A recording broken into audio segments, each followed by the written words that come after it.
Hello Samurais, welcome back to the dojo. This is class I think number 12 and today we'll be looking at Rmarkdown. What is Rmarkdown?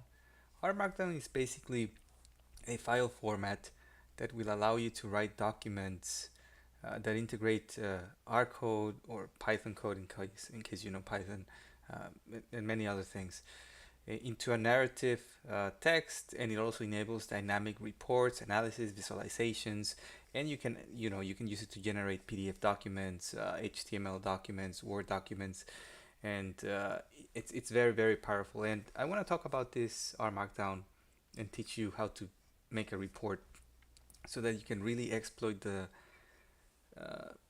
productivity that you can get from what we've learned in the past 11 lessons. So with that said, buckle up, Samurais. Let's get to it. So first, we'll start with, I think I already opened the script. So I opened the script just to have the same directory here. But now what I'll be doing is I'm gonna be, and I'll make this full screen in a sec.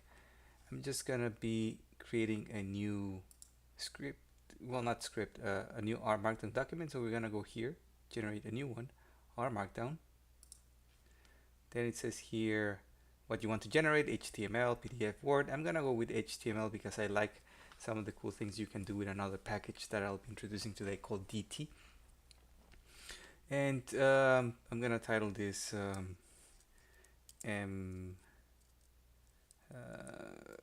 report. Actually, my first report, or my first report, my first document. Name it whatever you want. And then it's gonna be a document, right? We're gonna click it here, and then let's click OK. Now the first thing you will see, and I will close this one by the way. The first thing you'll see is that you already have like a sample document over here. So we're gonna be working with some of this, and then we're gonna be changing it further so that we can generate something completely new. So first thing that you should do is you have a new button called here knit, and knit will render the document. So let's click it. Let's see what happens. First we need to save, of course, our report. So let's call it my first report. Let's call it report. I'm going to be saving it in class. And then here we have, this is, like I said, this is just code that came in directly from here, but we'll use that to modify many things. Okay, so I'm gonna be closing this. In case that you get some kind of warning saying that, hey, you know, you don't have knitr installed, which is a library that is needed, knitr. So I'm gonna be showing this one. It's, where is it? This one. In case you don't have it, it'll probably tell you that you need to install it, so please go ahead and install it. And then you should be able to proceed. Okay, so let's start. First we have here what it's called, I think, YAML header, YAML, yet another markup language. I think that's what it means. And here we have some general information about the report, right? If we click knit again, you will see that it has here title, my first report, author, Victor, the date, and then output. It's an HTML document, so this is an HTML document. Okay. After that, we have something very interesting. We have some narrative here, but before that narrative, we have some chunks. Actually, these are called code chunks, right?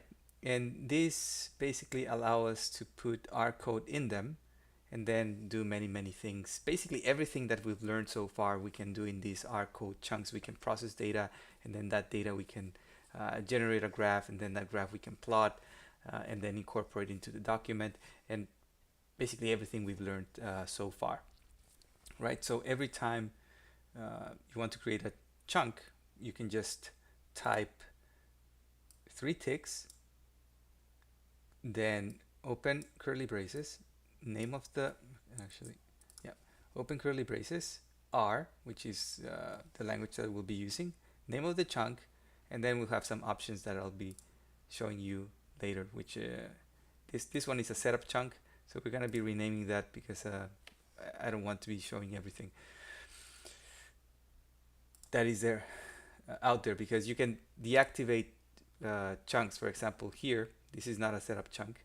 You have output, you can show output only, show code and output, show nothing, run code, or show nothing, don't run code, right? So depending on what you choose here, you'll see some additional options pop up here, get added to the chunk.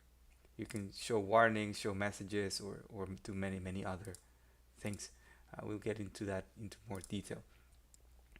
Now, one of the first things we can probably do, just in the same way we have here our code with 3 tick marks, right? We can also include our code into the narrative itself or into the YAML header, right? So how can we do that? So we're going to be doing this instead of having the date, have us type the date every time we generate the report. Why don't we make it so that it just includes the date by itself, right? So how can we do that? We're going to be doing that. So we're going to type here the tick marks. I'm going to remove this one over here. So we have the tick marks, and we're going to type R space, and then I want to format that date, sys.time. Then with something that we've learned before, we can format that time. And here you have to use you cannot use the typical quotation marks that we used before, because we're already using quotation marks here. So we have to use the single quote mark, right? So we're gonna be using those to format our date. B will give us the month name, full month name. Then we're gonna have a space. We're gonna be doing the day. And finally, we're going to be doing the year, the full year, which is, I think, Y. Now, if we execute this again, if we need it, and I'm just going to need it again so that we can see. Oh, it seems like I've made a mistake. Let's see. I think I'm missing missing a parenthesis. Sorry about that. Now, still, what is going on here?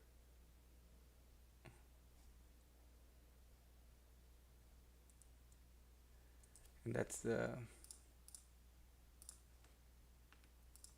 let me see.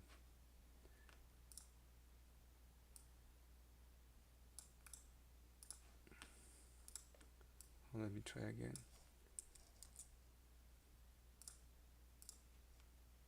There we go. Probably what did I type that was different? Here, there it is. It was the, sorry, I typed the parenthesis inside. So you need to be very careful, because it's difficult to see where things end sometimes when it's all the same color, right? So yeah, now with that we have September 7th, 2024, which is basically today's date. So that's something very cool. So we can include that into our YAML header, and then dynamically generate that date. Now, I'm not gonna be going into more detail about the YAML header. I think there's always other sources where you can find more details. For example, there's, I think, if you Rmarkdown book, probably you'll get here bookdown.org. You'll get basically a full free book, and then you can read much more on our Markdown. That said, let's go back here. Okay, so we have that done. Next, what we're gonna do is I'm gonna be renaming this to something else. I'm gonna be calling it just set. And if you rename it from setup to set, you'll see that you have many more options. I'll do so because if you don't rename it, sometimes when it's set up, all these options will go global, and that means that if you select here show code and input, it'll be selected basically for all the other code chunks. You're supposed to be able to individually also select the settings, but I had some trouble the other day trying to set that up, and I ended up saying like, okay, I'm just gonna change the name for this to something else, and then I'm just gonna remove here these options.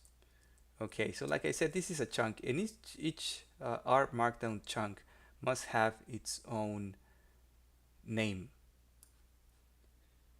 its own unique name. If you repeat some kind of name, you'll get an error saying that, hey, you know, there's something wrong in here. And you quickly maybe realize too late that you had the same name. So be careful if you're just copying a chunk.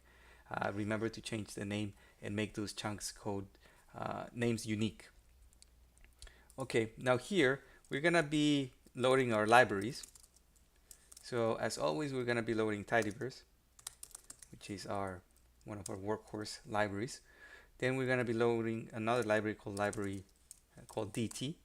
In case you don't have DT, please go ahead and install it. Remember to install the library, you can click install, repository, leave it as cran, and then type DT. It's the first one that shows up. Click install, and then just wait for it to install. Great.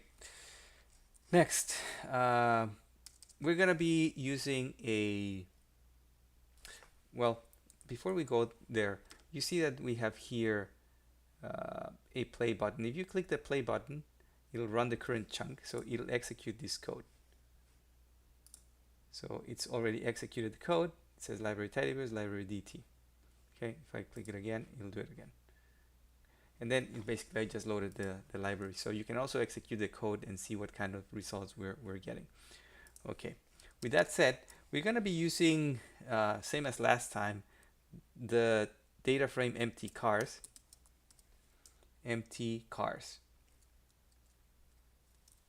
Let's call it names. Why do I call it names? I'll tell you in a bit. Empty cars. So if we execute this, we'll see that we have row names, right? And I think it would be better if we have, instead of having the row names, we would have this as a column itself. So we're going to be using a column to change that. A function to change that, sorry. What function are we going to be using? We're going to do a pipe here. And then we're going to be using something called row names to column. And basically it does what it says, you know, it changes those row names into a column. And here we're going to say our variable is going to be equal to car name. So that's what we're going to be naming this column. Okay. Now if we run this, you can also run with Control Enter, by the way. We should have empty car names, empty cars names, and then we have car name in here instead of having it as a row name. Now that we've prepared roughly our data frame, let's continue doing some interesting stuff. Okay, so let's go into and actually here, if we execute, let's change SamuRai cars here to SamuRai empty cars names. Let's see what happens. And plot, yeah, let's leave plot pressure there. Let's see what kind of stuff we get if we need our document. Okay, we have here some information. You see some, basically the code running in there for that chunk, etc. Let's close this. So if you wanted to include this, you can actually show here. I chose show nothing run code, but you can show code and output. If we do that and renit, you will see that now we have the code here, library Tidyverse, library DT, and then some of the other stuff that we did. So it's very interesting if you want to share how is it that you're processing your analysis. You can do that with those settings. Now I'm gonna be choosing show nothing and then basically run the code. That's what I'm gonna be doing in here. Next we have here, outside of chunks, we have just standard narrative, right? We have some hashtags here, then we have some asterisks here. What is it that those are doing? Basically, if we look at our neat document, we see that the word neat is bold. So if you add 2 asterisks, that make that word, that particular phrase, bold. If you have 2 hashtags, it'll make it title. So let's see what happens if we remove one of the hashtags. Maybe it's bigger, or maybe it seems like it's Seems like it's bigger, right? Well, let's see. Let's copy it again.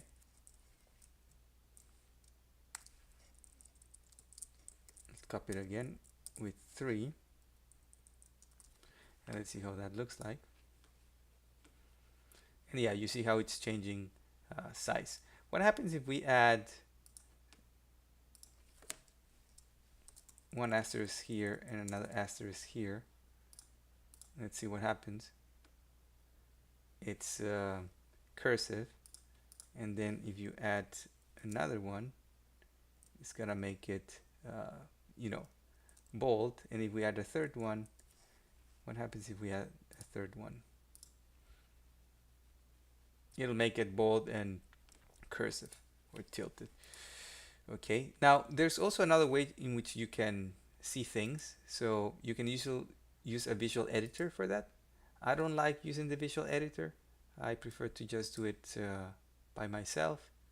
But that's something that you can do. You can use a visual editor that more easily helps you see your changes. I'm gonna be using the standard one. Okay, so now we have that. I'm gonna be deleting this because we don't need it, and I'm just gonna be leaving this standard narrative here. So you can write anything you want here. You can also end lines by pressing a backslash, and this would definitely make an enter for you, if I'm not mistaken. Let's see. Actually, will it work? Maybe I'm mistaken. Nope.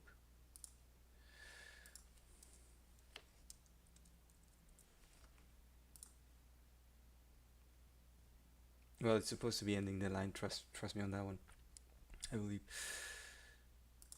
Okay, so you can write basically anything you want in here, right? This is the part where you're describing, let's say, hey, in this report I'm doing X or Y, or my methodology for this report is X or Y, and basically anything that you want will go in here. Now we're gonna be doing much more. We're gonna be using library DT now to generate a very cool table. Now bear with me, this is gonna be a lot of new code, and there's a library called DT which you can use to generate very cool tables. And you can find more information on DT if you go for here, DTR. Let's see. Nope. Yes, this one. DT, an R interface to the data tables library, and here you can see many things. Okay, so if you want to know more details about DT, please feel free to visit here. Now I'm going to be showing you a way to quickly build a table, and then you can use this particular model and repeat it over and over again. So just to illustrate how to create a new chunk, I'm going to create a new chunk. So instead of copying it, which I could, I'm just going to type it manually. So I'm going to type the tix R, and I'm going to be calling this table, and then I'm going to be closing it. There we go. And I'm going to be adding some ticks here to say that that chunk is over.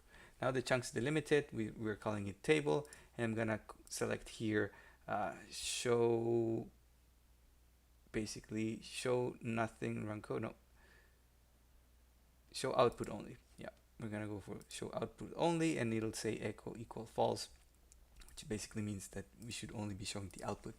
Now, to use DT, which is already loaded, we're going to create a data table.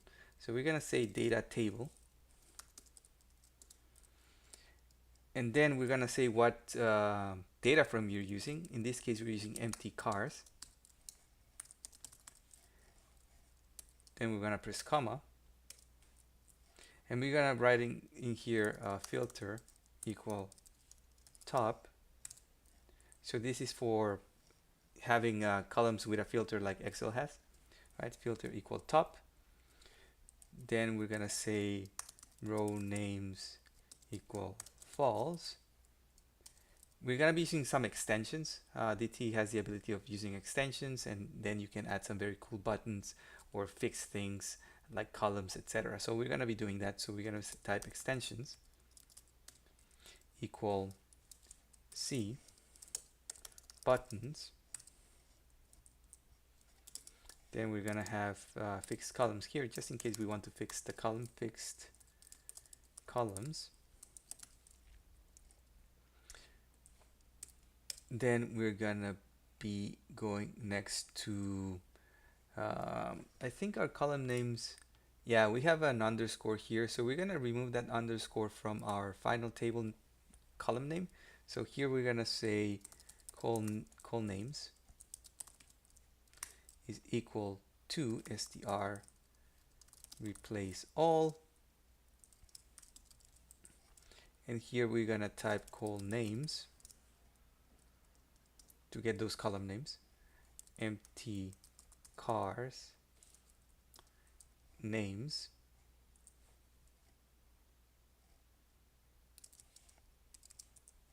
underscore, and then we're gonna replace for a space.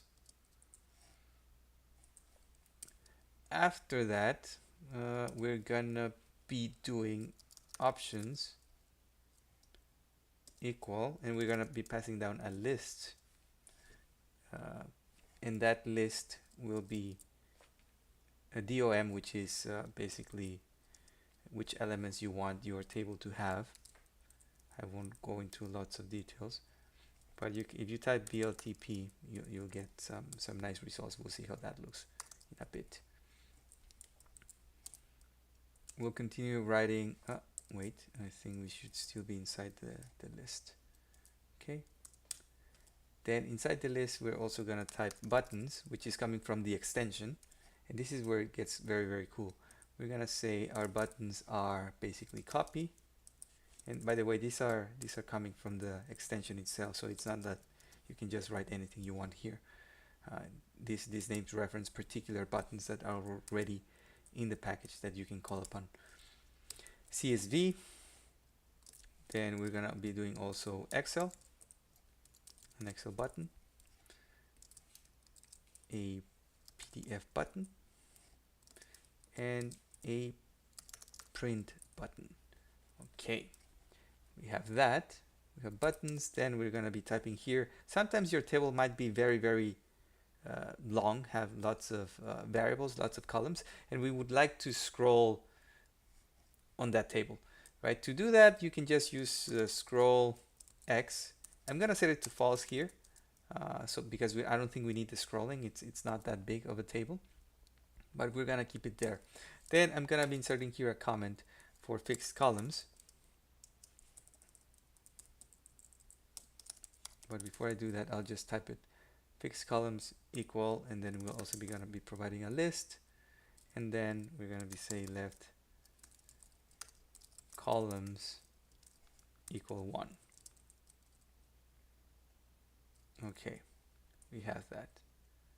And then I'm gonna just comment this out, and we'll later see how it works.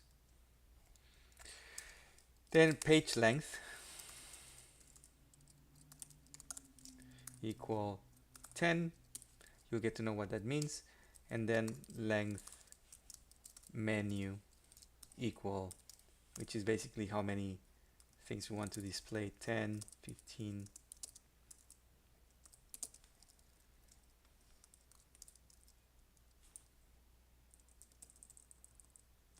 20, 25,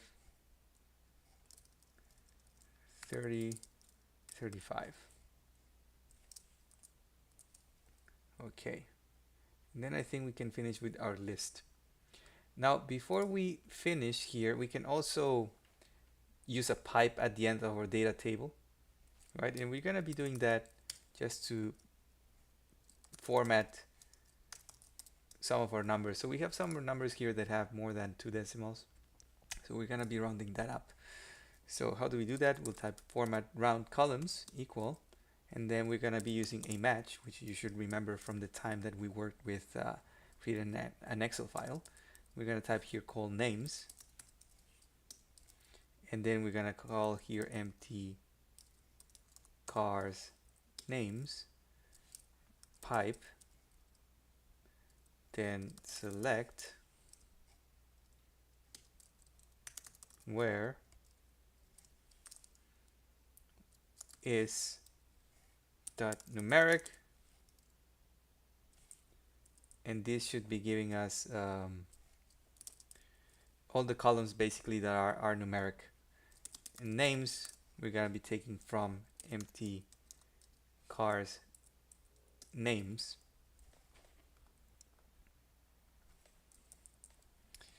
And then we're gonna say digits equal to. Now hopefully I did all this correctly, because it's lots of parentheses and it's easy to get lost.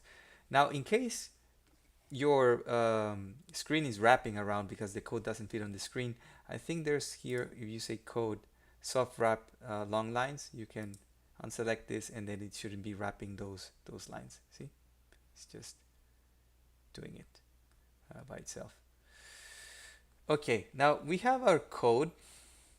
Let's see how this looks like. Okay, let's hopefully it runs. And there we have it, a beautiful table, right? We have our filters, we have our copy, CSV, Excel, PDF, print buttons, how many entries to show that we set from 5 to 35, right? And our page length adjusted also. So if we need our document, and this is where it's very, very cool to have an HTML document as a report, and you can probably wow a lot of people when you do it, is that once you need your document, and let's need it, you will end up with something like this. A very cool table where you can just basically, I know you cannot see what I'm typing, but I type Mazda, and then we can, it's just filtering, right?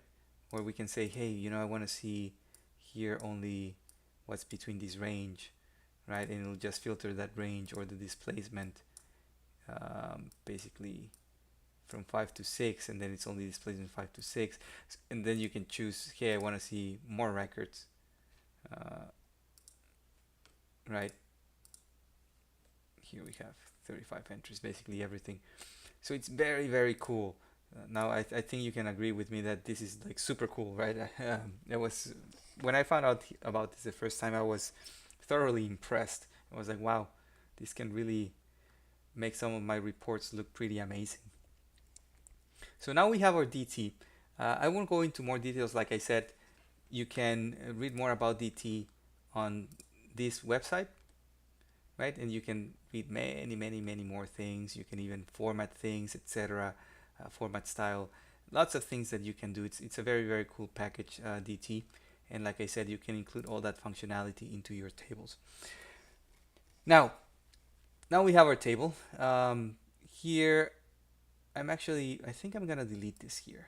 I don't think we need this code here. It's just annoying us. Let's see. Okay, so we have here this. Cool, great, we have it there. And next, what we're gonna do is, what if I want to include some plots? Yes, I know that there's a plot here, but this is a very boring way of doing a plot. What if I want to, let's say, generate some plot based on some very particular conditions, and I want that to be inside a for loop? And then I want to also, let's say, do some kind of analysis from that and show something and print some text. That would be cool, right? Well, we can actually do it. And we're gonna do it. So I think this is one of the most an even cooler part that you learn how to do today. And this can be really, I think this is gonna change your life at work. Not your whole life, that would be too great to say, but definitely it's gonna change how you generate reports. And then we'll top it off at the very, very end with some additional extra stuff that will just be like, okay, this is it. You know, with everything I've learned, this is gonna take me one step further, one order of magnitude ahead of everyone else at the office who's just using Excel, right? So let's do it. So what are we gonna be doing? Well, let's go back to our chunk over here. Now we have in our data,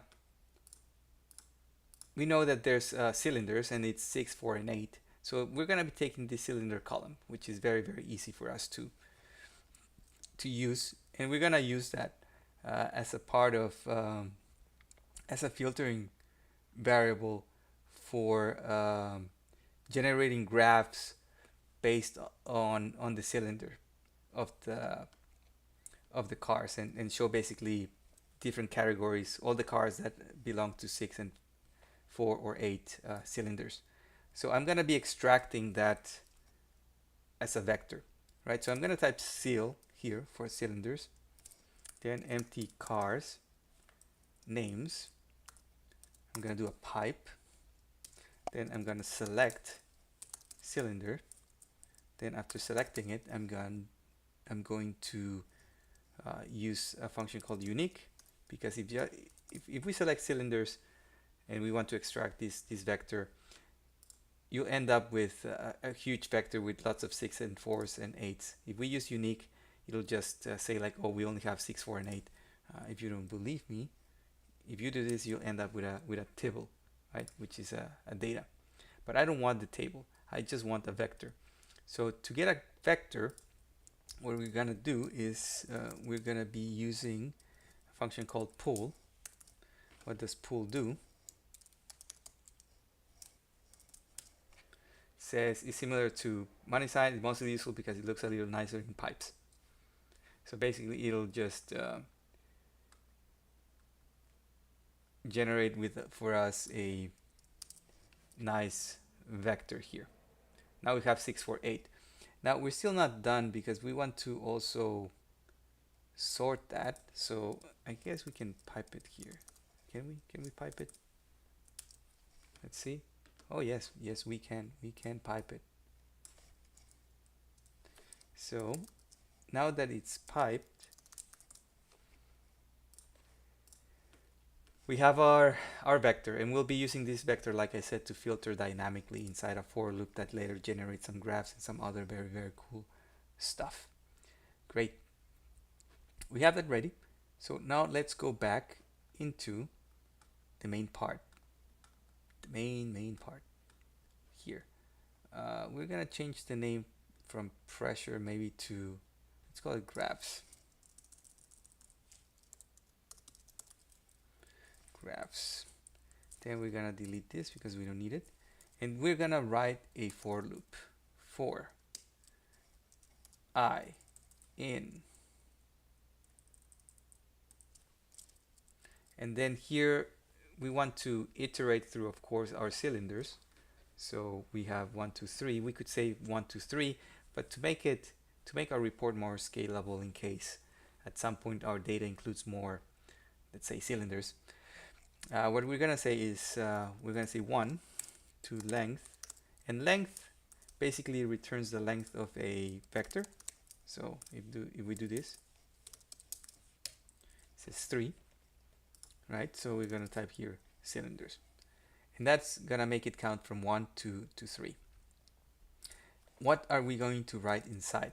Well, this is where the magic starts happening. So we're gonna I'm gonna name this just subset. So I'm gonna be creating a data frame here that is gonna be changing every single for loop. Empty cars names. That's what we're gonna take the information from. Then we're gonna do a pipe, and then we're gonna filter that. And we're gonna filter that with cil equal cylinder. And if you remember, at one time I told you how to access elements in tables, or also to access elements in a vector. You can just use this. For example, if I type cil 2, it should give me a 6, which is the second element. So here we're basically telling it, hey, reference here with the counter that we have in our I, that's going from 1 to 3, give me a subset of empty cars filtering when cylinder equals cylinder I. Cylinder I in the first iteration will be 4, next one it will be 6, and next one it will be 8. So it'll be dynamically changing this subset that we're gonna use, of course, to generate some graphs. Next, we're gonna be use something called cat. Cat with basically concatenates strings. So if we say here cat, says outputs the object, concatenating the representations. Cat performs much less conversion than print. Okay, Great, so we have it like this. Then we're gonna introduce here hashtags because we want this to be smaller in title than our markdown. Then we're gonna type cylinder I. Remember, cylinder I will basically tell us 6 or 8 or whatever, right? And then we're gonna be typing here cylinders, and then \n \n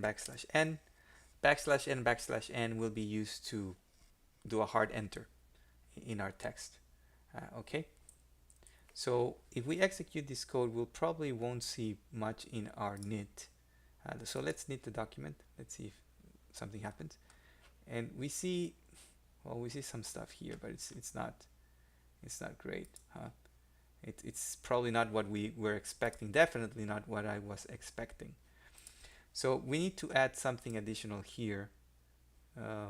We need to add something here called, well, let's see, let's show warnings. Let's not show warnings. Let's not show messages. And if we run this again, it'll still show the same way. Nothing will have changed. What I wanted here to happen was maybe show something like this, right? But it's not happening. That is because we need to add something extra here called results equal as is. And with this, if we knit, now we have like we wanted, right? Beautiful. Great, great SamuRais. We're doing great so far. Okay, now we have our title here, and it's basically going dynamically, right? Next, we're going to be generating our plot. Now we're going to be saving that plot into an object, into a variable, right? Because if we just try to print it as is, it won't show up. If we just do, and I'll show it to you.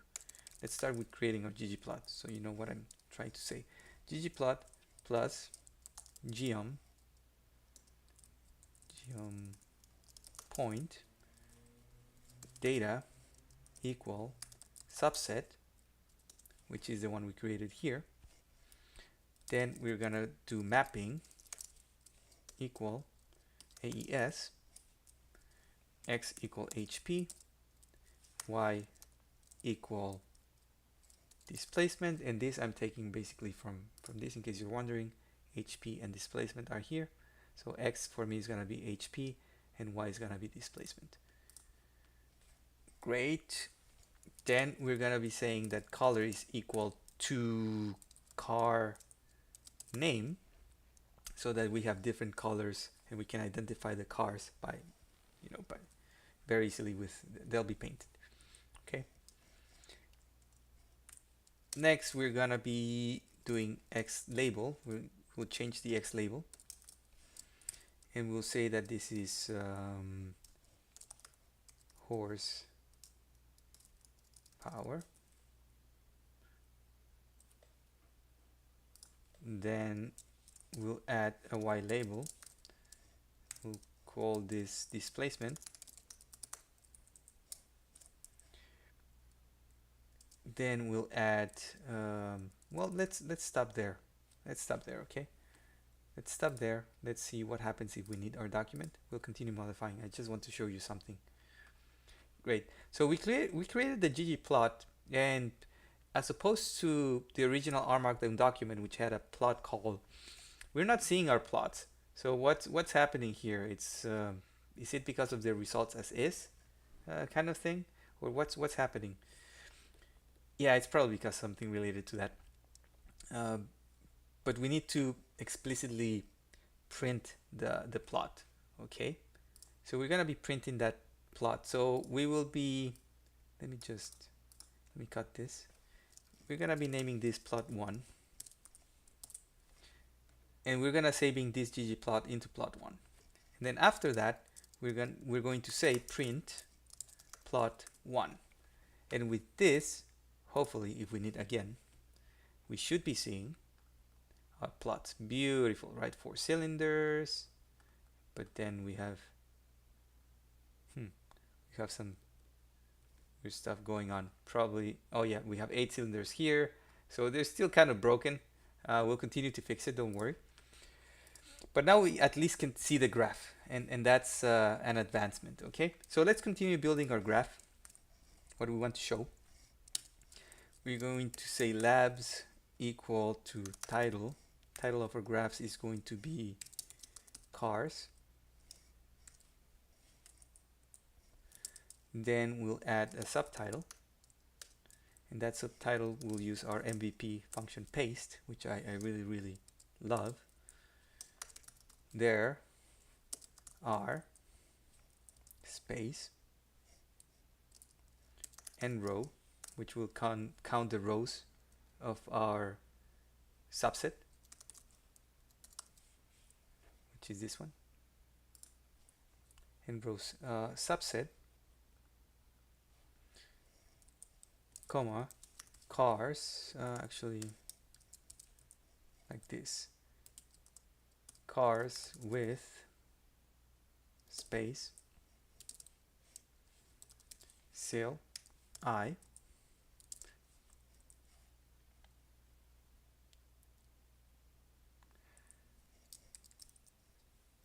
cylinders, and then our separator is going to be equal to nothing.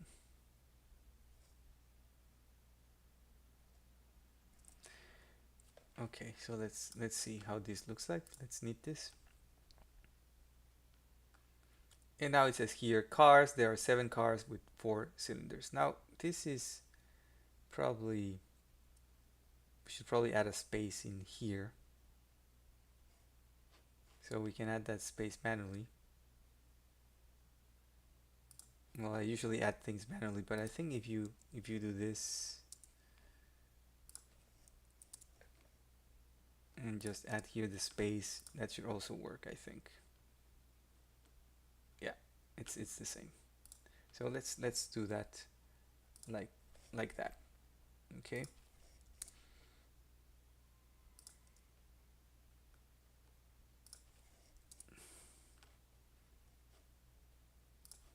Okay.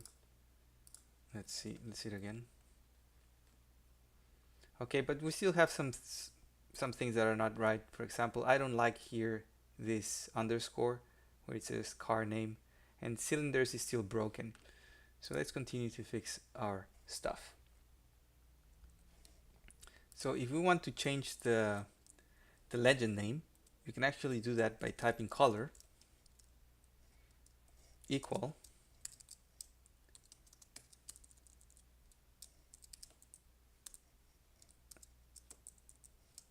cars. Now if we reknit this, we should see cars. See, much better. Let's continue working on this. Now we have, I think we have our base plot completed. I think it's looking pretty great, but we still have some things that are a bit broken. So after the print, we're gonna print we're gonna execute a cat, and we'll add n, and then I'm going to write, because I like naming my figures, I'll add another thing here called figure with a cat. I'll print I, then I'll type cars with space, and this might be repeating information, but it's okay. It's all for the purpose of learning. Then cylinders,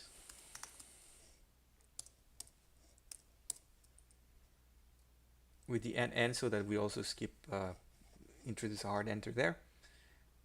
And I think that should be it. Let's see. Let's reknit. Okay, now it's beautiful, right? We have figure 1, cars with 4 cylinders, figure 2, cars with 6 cylinders, and figure 3, cars with 8 cylinders. Pretty cool. And then we have how many cars here? There are 11 cars with 8 cylinders, there are 7 cars with 6 cylinders, there are 7 cars with 4 cylinders. Pretty neat stuff. But we are not done, my friends. We are not done. We can still do one more thing.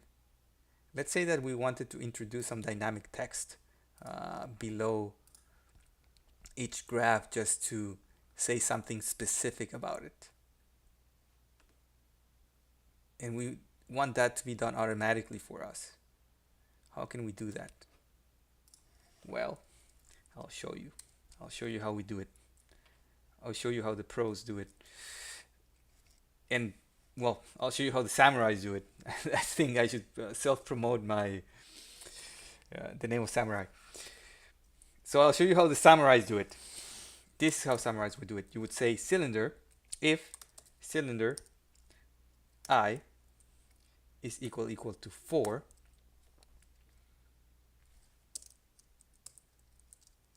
open braces.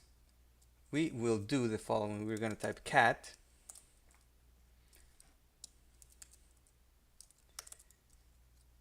and let's type it in caps so that people really don't miss it. These cars use little fuel.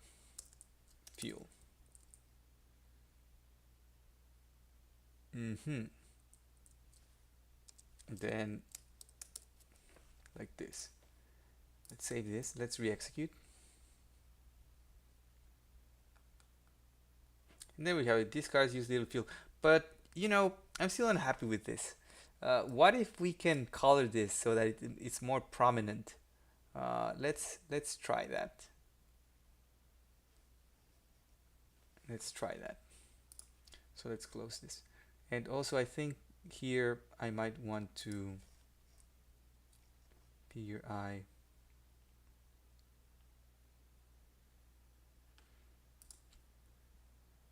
Let me see something just quickly.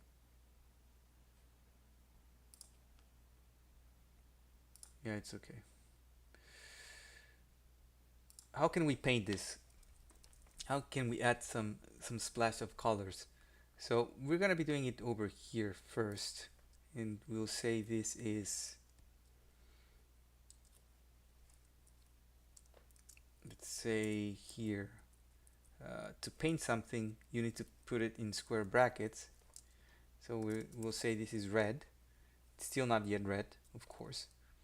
So we'll do that, and then we need to add some curly braces actually outside of it. It's a little bit cumbersome actually, but the end result is still pretty cool. Style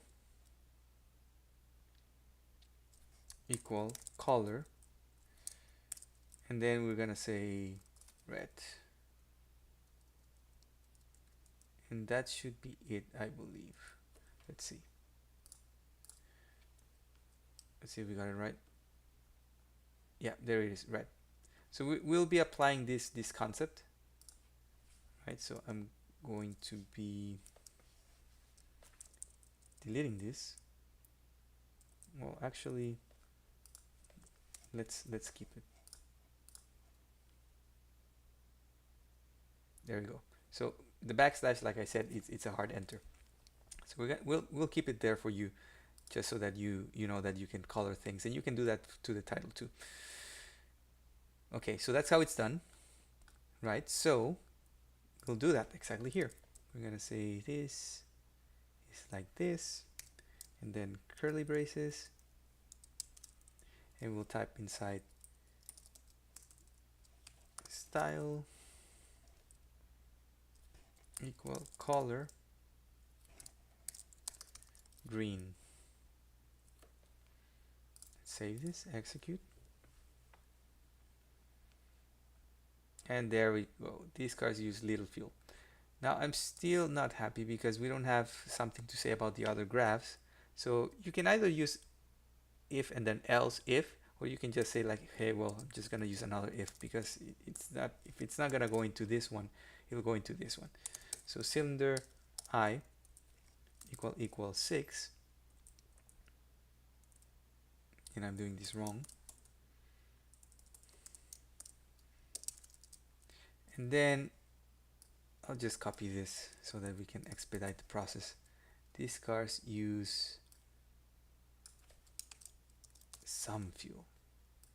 And then I'll not make it yellow because yellow and with a white background is very difficult to read. So I'll just make it gold. By the way, you can also provide, I think, a hex code as the color. What is a hex code? And sorry for the small detour. Color hex codes. Yeah, let's copy this. It's the first one. And we type it here. It should work, I believe. Hopefully it does. Yeah, it is working. See, it's that color that we saw earlier. Oh my goodness. Yeah. Let's try another one that is much more prominent so that we can see that it actually worked. Save this knit. Yeah, there is, so it's working. So you can provide either the name or the hex code. You cannot provide, of course, be careful which names you provide because it may or may not exist. If it doesn't exist, you won't see the color there. I know that gold exists, so I'm just gonna type here gold. Next, I'm going to copy this again, and I'll write here when cylinders equal 8, which is the final one. These cars use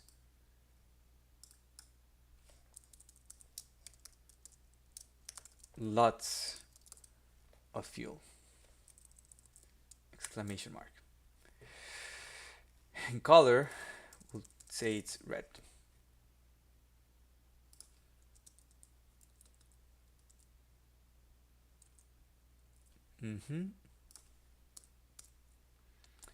Now let's save this. Let's close this over here.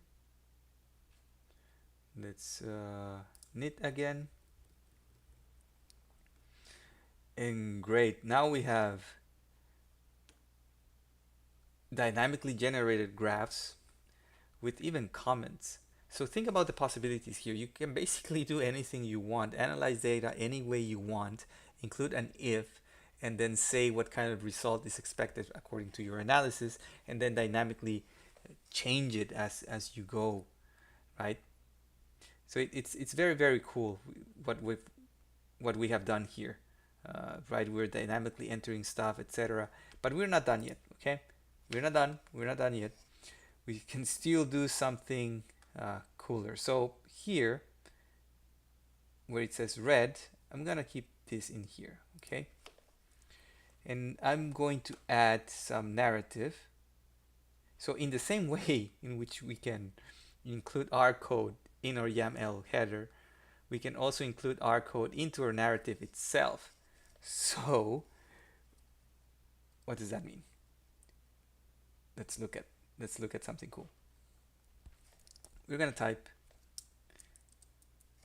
here this report analyzes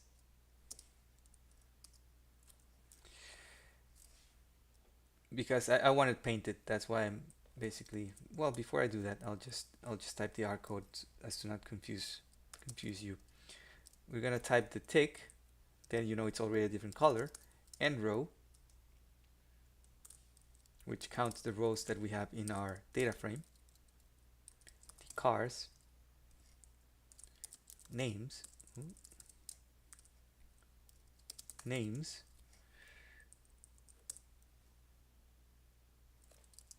cars. Okay. And if we execute this, it says this report analyzes 32 cars.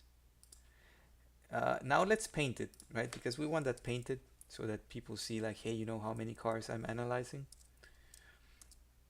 And let's say style equal color red. And let's remove this one over here because I don't like it anymore. Okay. Let's see if I include another space here. Well, let's see what happens if I leave it like this. Yeah, It says this report analyzes 32 cars. Great. So now we have our cool table. We have our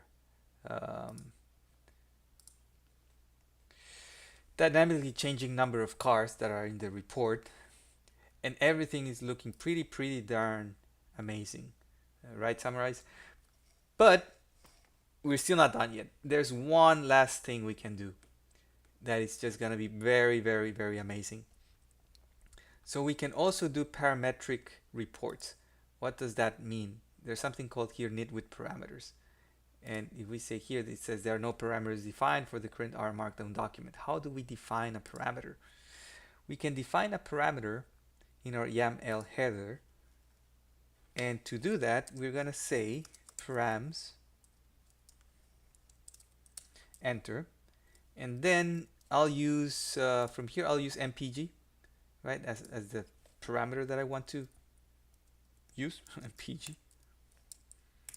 And then I'm going to provide a default. My default is going to be, let's say, empty cars.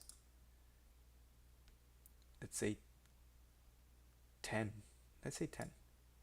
Yeah, let's start with 10. Let's say that it's 10.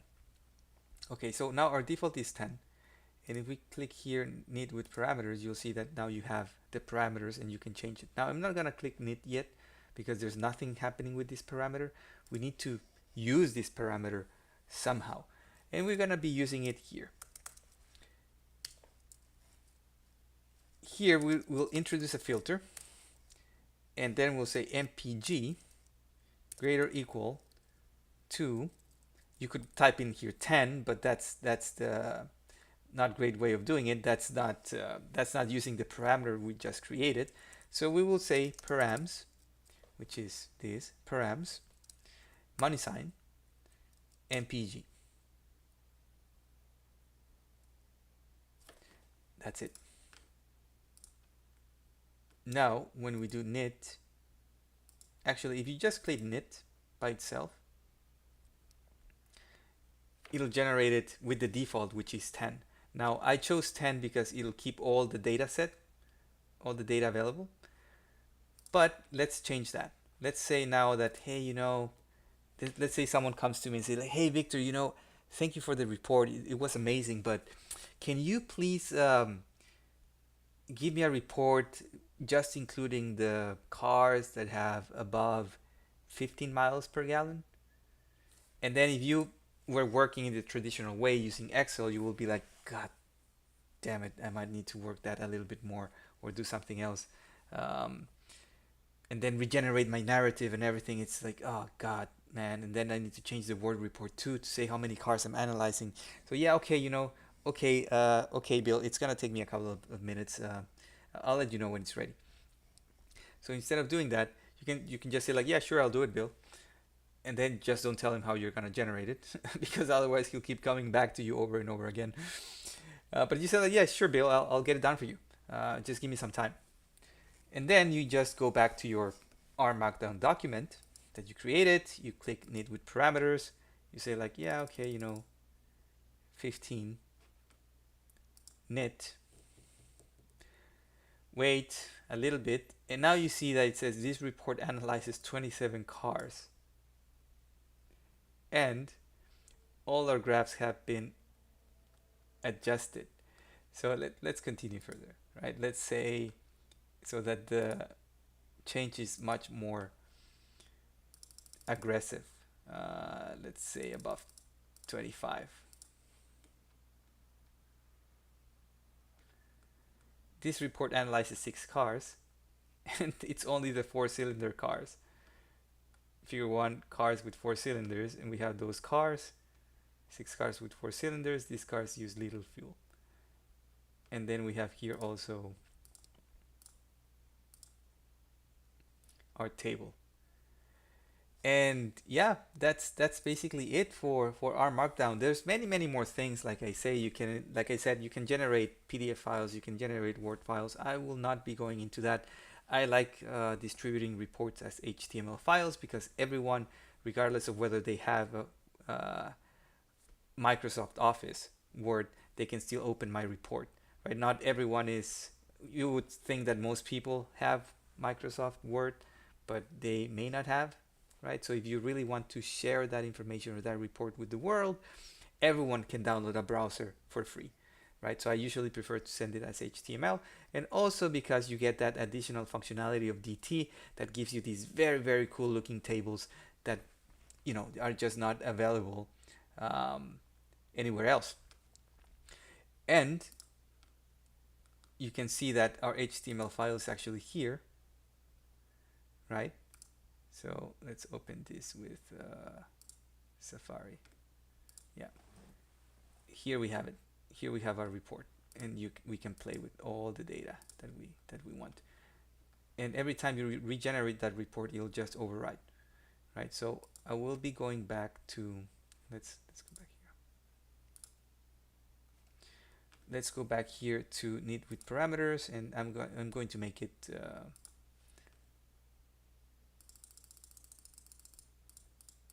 10 again, so that we have the full data set and the full everything. I'm going to go back. I will show here. And then you have here my first report. Now you remember you can change the name here if you don't like it how it's looking. Actually, let me close this and let's reknit.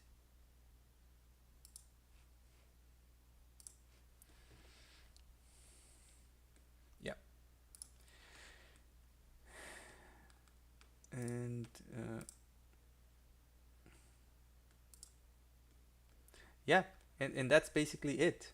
Now you've learned a very, very powerful skill that is working with Rmarkdown, how to create a report using all the knowledge that you have acquired, how to use for loops and ggplot and if statements to generate custom narrative with the use of cat, how to label those figures, how to use that eye counter to also label your things, how to change that title dynamically for the ggplot graph 2 using paste. And you know, we've covered so much content on this time, and I'm very happy if you've made it this far in the course, because this is a point where you really bring it all together.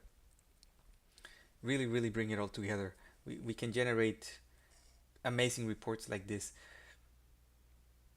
and dynamically change them as we want. Look, if we want to do an Excel, if we click print here,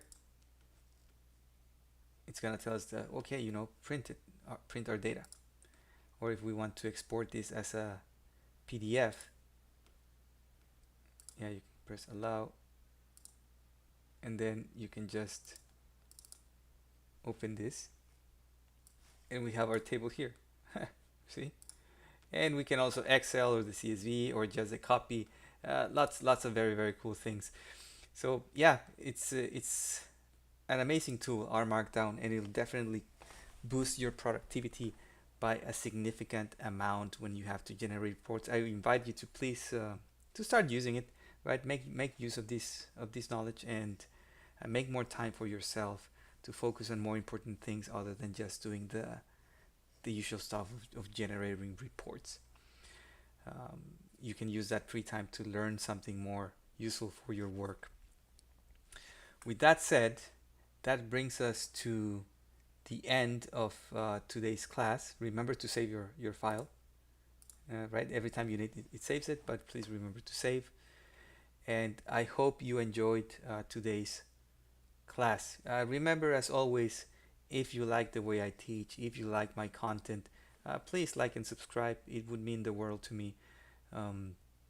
Tell your friends, tell your family about it.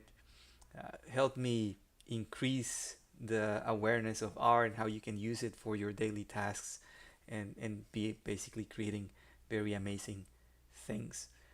What's next? Well, next class will focus probably, I guess, I'll be focusing maybe on, let's see, maybe we'll look into some Flex dashboard topic.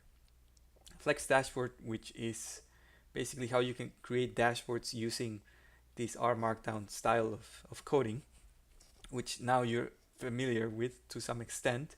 So we're gonna be doing some stuff with Flex Dashboard next time. I don't know if it'll take us one single class or if we'll split it into two. We'll see. Today's class was much longer than usual, at around 1 hour, but I really felt that it was required. I didn't want to split it into two so that you would get the whole package in one go. With that said, thank you, SamuRais. Thank you for spending the time.